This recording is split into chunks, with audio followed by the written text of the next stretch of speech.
The Video Game Awards are next week, so let's talk about the nominations.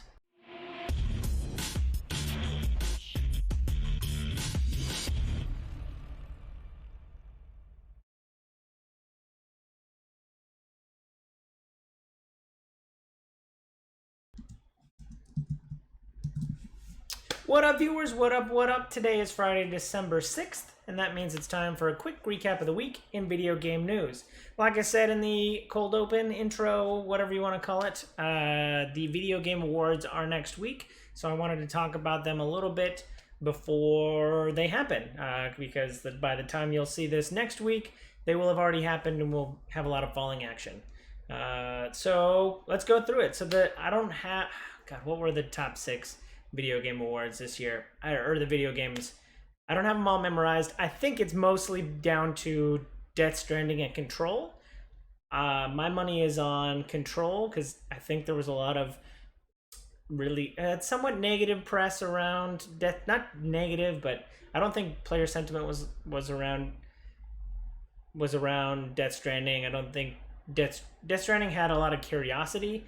But as far as like people who picked it up and played it, I don't think there was a lot of like high sentiment. I think it reviewed well, but not like super well, not as well as Control at least. And so I think it's mostly between that. But Death Stranding did get like a slew of nominations, and I bet it'll get art direction, maybe narrative, a couple others. But I don't think it's game of the year. But you know, I don't really know. Let me know what your thoughts are. Let me know what you voted for. I'll have a link down below to talk about all of that.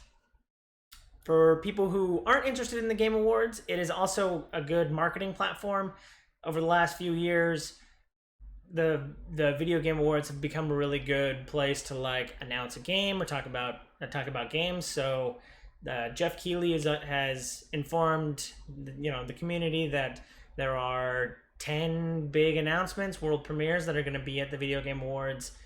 So hopefully we get a lot of good ones. We haven't heard anything about the most recent, the latest Dragon Age game, and that was announced last year at the Video Game Awards. I think Sekiro was at the last Video Game Awards. Death Stranding has been at several Video Game Awards just because Keighley and Kojima are good friends. So I'm interested to see what games are talked about. I'm definitely looking forward to a lot of those.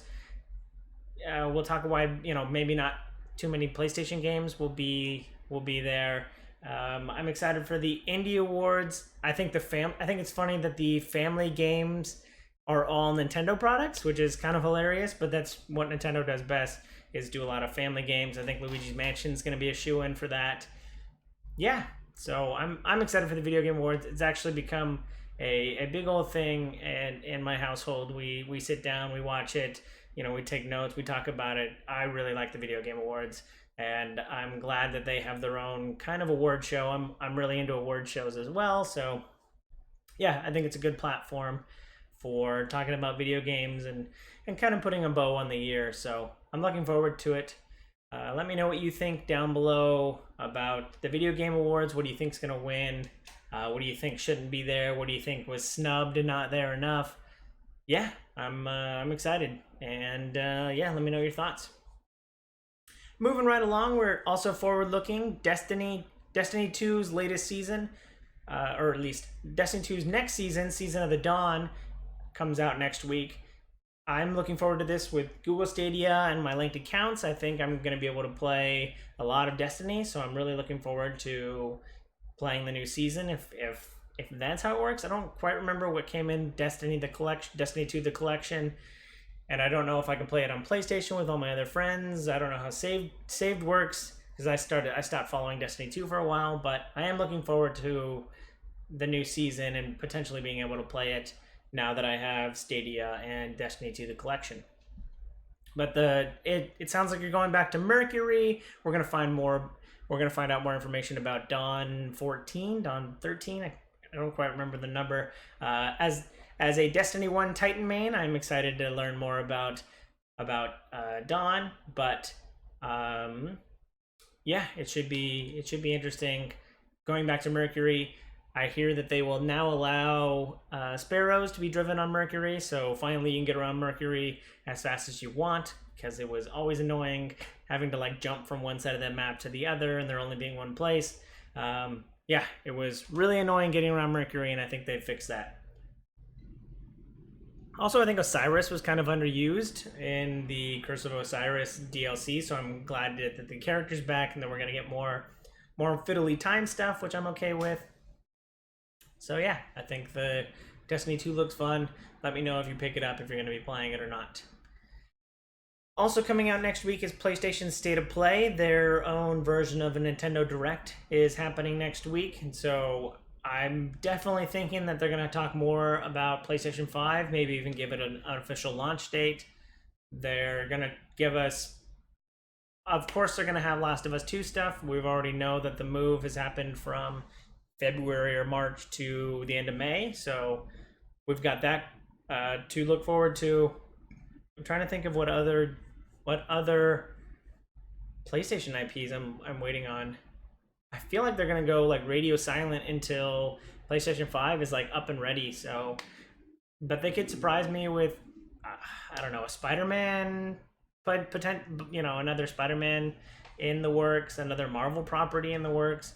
I'm just not sure. I feel like I'm missing something, but I can't think of it right now. So yeah, let me know what you think is going to be talked about at the PlayStation State of Play next week. Another one of the big publishers, speaking of Nintendo, Nintendo is finally entering a really big market with the Nintendo Switch. I was actually surprised that it wasn't actually there yet. The Nintendo Switch is launching in China sometime. I think has it happened? I don't remember if it's happened or if it's going to happen soon, but I'm just so shocked that it's not actually there. I know that I think China's more of a PC crowd, and so I don't know how much they interact with handhelds. I know handhelds are super big in Japan, and I think the Nintendo Lite is selling like hotcakes there and here, and so yeah, I'm just so surprised that it wasn't actually in China. Speaking of Nintendo Switch, I hear over Black Friday I saw a couple tweets, a couple sales numbers that like almost 1 million consoles were sold just on Black Friday. So now that the Switch Lite is out, now that they have a more affordable entry into playing Nintendo Switch games, now the console's really taken off. So I think this is its moment to shine. I'm excited for it. I enjoy playing my Switch every day. I don't have a Switch Lite yet, but I could in the future, although I play mine docked like 80% of the time, so I don't know how much I would use a undockable Switch, but I am jealous when I see my friends and coworkers walking around with theirs. Just a small, slightly smaller version of the Switch. It goes a long way. Speaking of things that happened this week, Riot Games announced that they're really doubling down on like this publishing arm. I know they had their like 25-year celebration, or 25 year, 15 year, 10 year, 10 year. I think it was like a 10-year League of Legends. I don't remember what the number was. It's been a long week. But they had their celebration last month or 2 months ago, where they announced an FPS title, a shooter, a tactical shooter, a TV show. They announced a whole slew of games that are coming out. The mobile card game, something about Teamfight Tactics. So they're really doubling down on this whole like publishing arm, and so now they're like officially brandishing they're officially branding their publishing arm as Riot Forge, and I guess that'll be the company that publishes they're part of the company that publishes the games, and then under that they're already in talks with other publishers or not other publishers, but other developers to get a single player League of Legends type game, more of a storyline. I've always enjoyed the world of League of Legends, so a single player game would be right up my alley. Yeah, it sounds like a good idea. They have a really strong IP and they need to do more with it. So the idea of bringing in other developers to develop something using their IP is, I think, a really smart idea, and I think they're positioning themselves well for these upcoming games in the future. Yeah, I used to always kid that Riot Games only made one game, so they didn't deserve the S. But now they're stepping out in the field and proving us all wrong. So I'm excited for Riot Games. Um, you know, and the bitter kind of rivalry between Riot Games and Blizzard, considering they're all playing in the same field. I'm excited for it. The end of the year is always a time of reflection, and so I saw a bunch of articles about this year that this is the best list of this list, that list. So YouTube produced their top 5 list, their top 5 games, their top 5 most watched games on YouTube, and Fortnite. And the caption of the article I saw was like, "Fortnite's not the top." So Minecraft was actually the most watched game on YouTube. I don't know how the numbers typically break out for live gameplay versus videos on YouTube, but I assume most of that is videos and not live gameplay. I don't think their live platform is. Apple also announced its top list of the year. They had a bunch of lists for like the most downloaded app on the iPad and the iPhone. One of the biggest, the hook that got me into this article was that the most downloaded game this year wasn't Call of Duty, it wasn't Teamfight Tactics, it wasn't Fortnite, it was Mario Kart Tour. I'm wondering. So it might have been the most downloaded, but I also think it might have been the most undownloaded, or the quickest to undownload.